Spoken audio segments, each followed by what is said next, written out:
माँ को बेटे ने किया शर्मिंदा। आज गरिमा बहुत शर्मिंदगी महसूस कर रही थी। सोचा ही नहीं था ये बच्चे भी कभी अपनी माँ को यूँ शर्मिंदा कर सकते हैं। बहुत हो गया पति और बच्चों पर आत्मनिर्भरता, अब खुद ही करना होगा। सोचते सोचते गरिमा कुछ पल पहले की बात सोचकर परेशान हो उठी थी। अरे वाह आंटी, आपको कार चलानी भी आती है। मेरी मम्मा को तो कुछ भी करना नहीं आता। आजकल सब ऑनलाइन शॉपिंग करते हैं, पर मेरी मम्मी वो भी करना नहीं जानती। शॉप पर जाएगी वो भी किसी को साथ लेकर। आप करती हैं ऑनलाइन शॉपिंग? संजय ने 1 महीने पहले पड़ोस में रहने आई काव्या को देखकर पूछ बैठा। हाँ बिल्कुल, मैं अपने सब काम खुद ही कर लेती हूँ।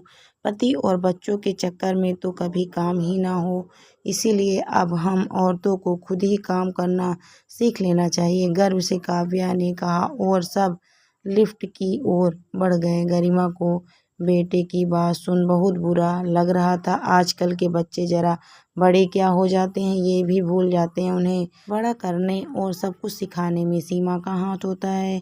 घर आकर वो चुपचाप से अपना राशन का सामान समेटने लगी। बेटा जो माँ को स्कूटी पर लेकर बाजार गया था, चाबी होल्डर पर लटका मोबाइल लेकर व्यस्त हो गया। 12वीं की परीक्षा देकर वो कोचिंग जाने लगा था, तो उसे स्कूटी चलाने की परमिशन दे दी कि आने जाने में आसानी होगी। और गरिमा भी अब उसके साथ पास के बाजार चली जाया करती थी। मोबाइल पहले से ही पढ़ाई की ज़रूरतों को ध्यान में रख कर दे दिया गया था।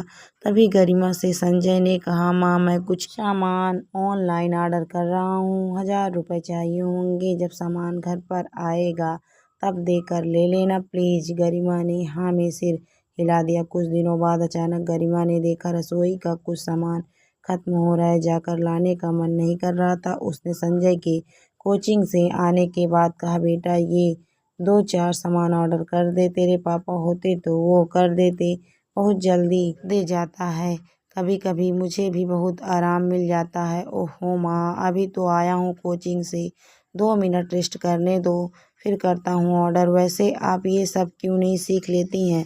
देखो काव्या आंटी सारा काम खुद ही करती हैं, ना कभी उन्हें अंकल के साथ आते जाते देखा, ना उनके बच्चों के साथ। आपको तो आदत हो गई है। जब तक दीदी हॉस्टल नहीं गई थी उससे सब काम करवा लेती थी, अब मुझे बोलती हो। कल जब मैं भी चला जाऊंगा फिर क्या करोगी? पापा ऑफिस होंगे, ऐसे में क्या आप उनके आने का इंतज़ार करती रहोगी? खुद भी करना सीखो ना। कह संजय दोस्त का कॉल आ गया तो उसमें व्यस्त हो गया। गरिमा को उस दिन की शर्मिंदगी याद आ गई और बेटे की कही गई बात कहीं ना कहीं उसे चोट तो कर ही रही थी। वो अपना मोबाइल ली और ऐप डाउनलोड करने लगी, जिससे उसके पति और बच्चे सामान ऑर्डर किया करते थे। फिर सारी प्रक्रिया याद कर कर के वो अपना काम करने की कोशिश कर रही थी। तभी बेटे की एक बात याद आई, कूपन भी होता है कभी कभी, उससे भी पैसे कम हो जाते हैं। गरिमा ने वो भी खोज कर सब अच्छी तरह चेक कर ऑर्डर कर दिया। जब सामान आया संजय ने दरवाज़ा खोला। डिलीवरी वाले ने सामान देते हुए पैसे बोले, हाँ ला रही हूँ, कहते हुए गरिमा झट से पैसे देकर सामान ले ली। संजय आश्चर्य से देख रहा था। दरवाज़ा बंद कर बोला, कर ही रहा था ना ऑर्डर, पापा को बोलने की क्या ज़रूरत थी, बस आप डांट खिलवाना। अब मुझे पापा से नहीं कहा, खुद ही किया था। बहुत हो गया तुम लोगों पर आश्रित रहना। ऐसा तो नहीं है हमें कुछ आता नहीं है, बस जब बच्चे बड़े होने लगते हैं तो हम सोच लेते हैं वो अब समझदार हो गए हैं तो हमारा काम कर दिया करेंगे, पर नहीं, वो हमें बता रहे हैं खुद ही करना सीखो। लो भाई सीख लिया, अब ज़रूरत नहीं पड़ेगी तुम्हारी, खुद कर लिया करूँगी। गरिमा की आवाज़ थोड़ी सख्त हो गई थी। दूसरे दिन संजय की छुट्टी थी, वो देर तक सो रहा था। गरिमा बहुत दिनों से सोच रही थी पास के मॉल में सेल लगी है, एक बार जाकर देख आती हूँ, पर अकेले जाने से हमेशा बसती रहती थी, पर अब तो सब अकेले ही करना है। ये सोच वो घर से निकल गई। कुछ समय बाद संजय का कॉल आया, कहाँ हो माँ? उठकर पूरा घर छान मारा, मॉल आई हूँ, खाना रखा हुआ है, गर्म करके खा लेना।